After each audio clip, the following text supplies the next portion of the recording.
Mike Flanagans' new film, The Life of Chuck, based on a Stephen King novella by the same name.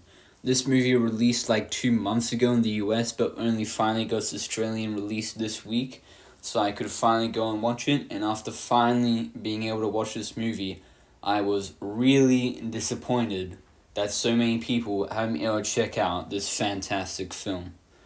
I don't want to spoil too much about the film because I think the start of the film especially works so well.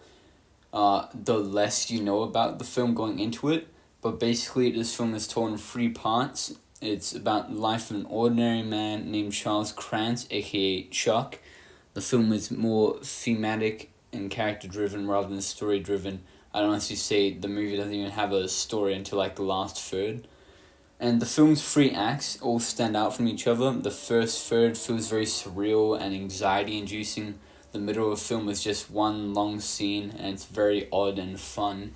And then the final act is a coming of age story, which really ties the film together thematically and emotionally.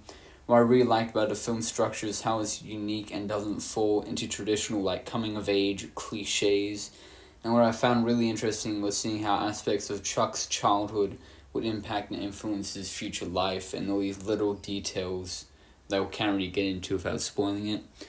Thematically, this film explores death and the human response, basically how we react to death, but more importantly explores how beautiful life is. The main character, he's just an ordinary man, he lives a simple life, and the film's lack of story and more focus on regular mundane aspects of this simple man's simple life makes the film feel special, and it's able to highlight the everyday joy that we can achieve in our own lives. Minor spoiler here, so skip ahead if you don't want to know anything, but the best scene in the movie, hands down, is that dance scene in the second act. Where Chuck he's just walking past, just living his normal life, think they say he's going to a convention or something, and there's one playing drums, and just for no reason at all, he decides to dance.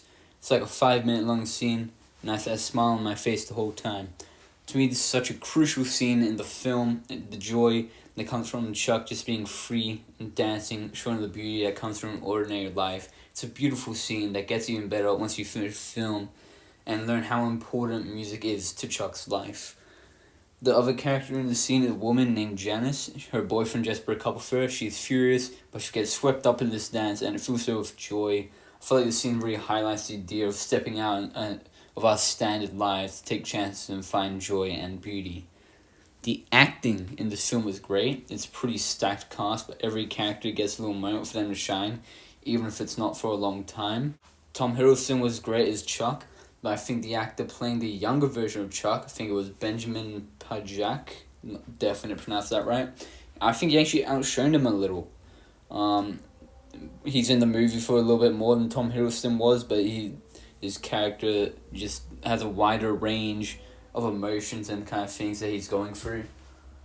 And everyone else in the film was also great. I think the best performance probably came from Mark Hamill, who played Chuck's grandfather. It's very emotionally strong, and he delivers a fantastic monologue in this film. Kind of funny about David Dastmalchian, who is the most underused actor in Hollywood, let's be honest. He's in like everything, but he's basically never the main guy besides Late Night with the Devil. He's a great actor, and he's in like one short scene in the movie, and he's talking about Pornhub, but it's pretty funny. Mia Sara, best known for playing Ferris Bueller's girlfriend, made her return to acting for the film. She plays Chuck's grandmother. She brought like a great energy to the film. Also, Chiwetel Ejiofor, fantastic actor. I think like maybe the first third of the movie, he's really in that a lot, and he does a really great audience perspective kind of thing, and he's fantastic in it. Mike Flanagan's directing is pretty solid. It's a well-shot film.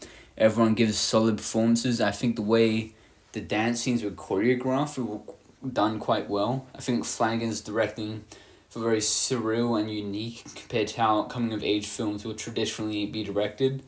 But sometimes his directing and writing feels like he's just going too far. Maybe he should have dialed it back in some scenes. Also, I have to mention the film is quite funny and charming when it wants to be. The absurdism in the first third of the film had me laughing multiple times.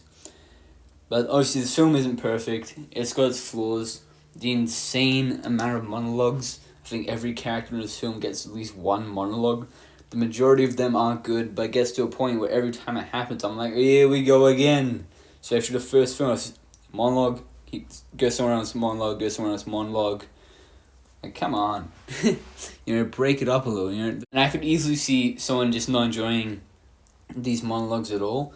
The film, while being very sincere and comforting, can feel cheesy in certain moments. Without spoilers, the last line of the film felt very forced. I think this movie will work for everyone. It's going to be something where you either watch it, you love it, or you're just not going to go with it at all, really. To me, this film was thought-provoking and beautiful. It makes me consider my own place in the universe.